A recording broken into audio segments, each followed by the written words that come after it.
Alors moi, en tant que neurologue, j'interviens en seconde ligne, généralement après le médecin généraliste, puisque le patient est référé pour un avis complémentaire.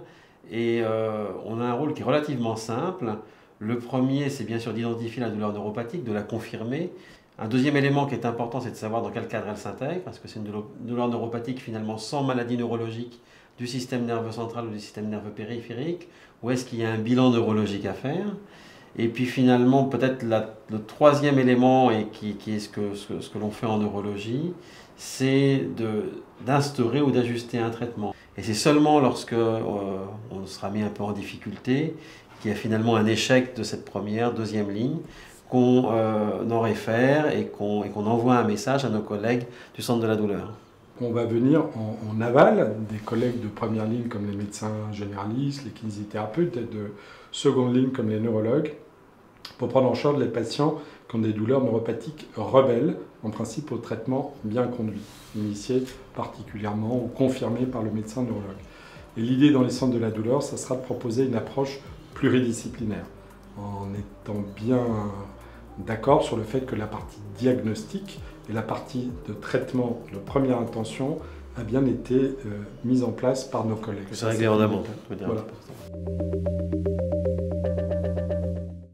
Certaines difficultés qu'on peut avoir, c'est d'être suffisamment convaincant, ce que j'évoquais auparavant, pour que les gens acceptent un traitement à bonne dose, et réussir aussi à être suffisamment convaincant pour qu'il y ait un traitement qui soit non seulement à bonne dose, mais pris pendant suffisamment longtemps, pour qu'on se fasse réellement une idée, et pas en effet que l'on panique, vous voyez, au bout de 15 jours, en disant ça ne fonctionne pas, ça ne va pas, il faut voir le centre antidouleur. Donc on a probablement un rôle qui est peut-être pas très amusant, et c'est une difficulté, mais on doit être un tout petit peu insistant, quelquefois un peu taraudant, pour que finalement les patients soient observants. On est tout à fait prêt à entendre qu'il y a des effets secondaires, que bien entendu il faut adapter, mais avant d'en reparler, il faut prendre une bonne dose pendant suffisamment longtemps. Alors de notre côté, je rejoins évidemment ce que vient de dire Pascal Derkinderen, il y a tout le retentissement de la douleur neuropathique lorsque les patients arrivent chez nous. Malheureusement, il y a le retentissement physique, le retentissement psychologique, c'est souvent des troubles du sommeil ou c'est souvent des éléments anxieux, des inquiétudes vis-à-vis de l'avenir. Qu'est-ce que je vais devenir? Qu'est-ce que va devenir cette maladie? Comment est-ce qu'on va résoudre la question des douleurs qui devient lancinante, parfois même des éléments dépressifs. Et donc, une fois qu'on les a identifiés, là encore, on peut proposer une prise en charge adaptée. Et puis, effectivement, il y a la question de l'observance, c'est-à-dire est-ce que les patients vont prendre ou non les traitements. Mais ce n'est pas simplement les traitements médicamenteux, c'est aussi l'observance des traitements non médicamenteux qu'on va pouvoir initier avec eux et qui sont très importants. Et grosso modo, il y a 3 grands axes qu'on va travailler. Il y a toutes les approches physiques. Et la première, la plus importante, c'est l'exercice physique.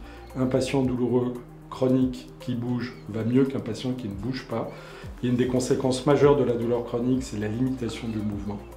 Donc c'est l'incitation du patient à bouger, souvent grâce à un point qui est fait avec un kinésithérapeute qui va un peu le coacher sur la modalité de la prise en charge physique, du retour à l'exercice.